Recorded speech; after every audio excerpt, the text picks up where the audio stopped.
La banque avec Immobilier Sierra simple de me rejoindre. Bonjour, chers amis Facebook, toujours Jesse Roberge, votre courtier immobilier pour Via Capital.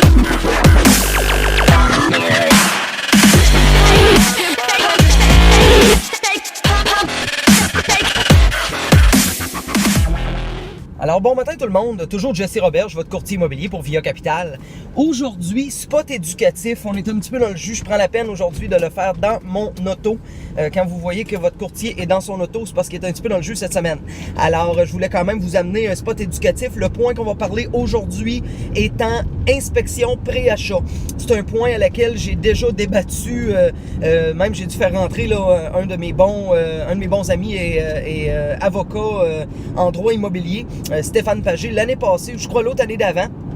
Non, c'était l'année passée en fait, concernant l'inspection pré-achat en bâtiment. Alors à ce moment-là, je suis un vendeur, que ce soit au sein privé ou dans les mains d'un courtier, et on reçoit une inspection sur la propriété. Ben, c'est toujours conditionnel à le faire inspecter. Bon, on dit toujours conditionnel, du moins ça devrait. Hein, un bon acheteur prudent et vigilant fait toujours inspecter son produit avant de l'acheter. Alors à ce moment-là, qui a le droit de venir inspecter?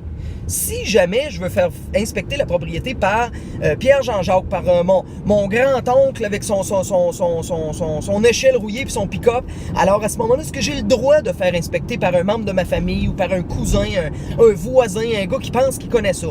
Alors, je vous dirais que la réponse c'est oui, vous avez le droit. Mais c'est pas illégal de le faire.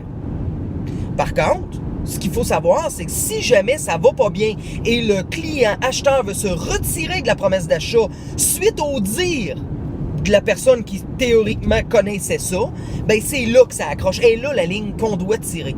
Alors, c'est pour ça qu'on a une association qui s'appelle l'AIBQ, Association des inspecteurs en bâtiment de Québec. Excusez-moi.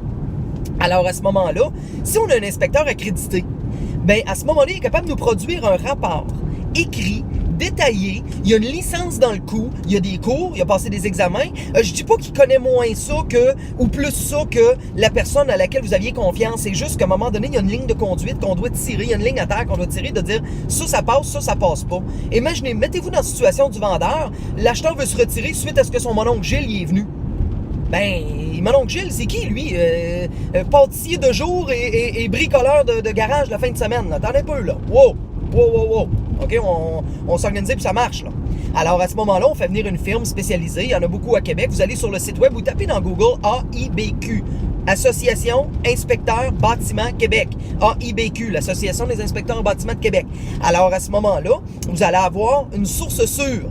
L'idéal, c'est de vous faire référer un inspecteur de l'AIBQ, évidemment, parce que c'est sûr que, comme dans chaque métier, il y a des bons, il y a des moins bons. Alors, je suis pas contre les pages jaunes ou les publisacs ou les choses comme ça. C'est sûr que ça nous aide quand on a été référé par quelqu'un. Alors, à ce moment-là, ben, ça va nous permettre d'être capable de se retirer de l'inspection et d'avoir une opinion franche et écrite de ce qui s'est passé et pas juste un oui-dire, parce que c'est la chose que je vois le plus souvent au niveau des vendeurs au sein privé. Ben, M. Robert, j'ai été retiré, puis je sais pas trop, là, il est venu inspecter un dimanche, là, puis c'est ça, il est venu, il a fait une visite, il a aimé ça, il a dit, ouais, je vais repasser avec mon père. Et là, il est passé avec son père, puis finalement, ben, il est reparti, puis il a annulé la promesse d'achat. Je me suis chicané un peu avec, mais tu sais, je voulais pas commencer à prendre des recours légaux, les affaires de même. Regarde, j'aime autant passer au prochain, ben, le prochain qui est pas arrivé encore, puis là, ça commence à presser. Alors, seriez-vous capable de m'aider, M. Roberge, à vendre ma maison puis qu'on s'organise comme, tu sais, pour que ça vire, puis ça tourne, puis ça avance, autrement dit. Alors, faites attention, les vendeurs au sein privé, qui vous acceptez comme inspecteur. Mettez une ligne à terre, dites, hey, t'es pour faire inspecter, ça me fait plaisir, j'ai absolument rien à cacher, même je trouve que c'est prudent pour tout le monde. Mais par contre, j'aimerais que ça soit un inspecteur accrédité de l'AIBQ. Choisis-le, prends qui tu voudras, ça me dérange pas, mais sois accrédité de l'AIBQ. Si vous avez aimé ce spot éducatif, gênez-vous pas, cliquez sur j'aime, cliquez sur s'abonner. Vous pouvez me rejoindre sur Google+, Twitter, Facebook, Instagram. Écoutez, je pourrais même vous donner quasiment mes coordonnées de Spotify si vous voulez voir ce que j'écoute dans mon camion quand je suis entre deux visites.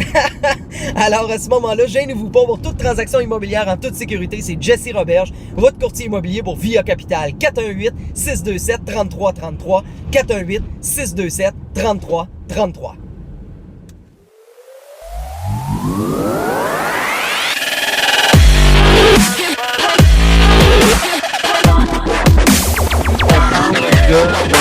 La banque avec Immobilier Sierra simple de me rejoindre. Bonjour, chers amis Facebook, toujours Jesse Roberge, votre courtier immobilier pour Via Capital.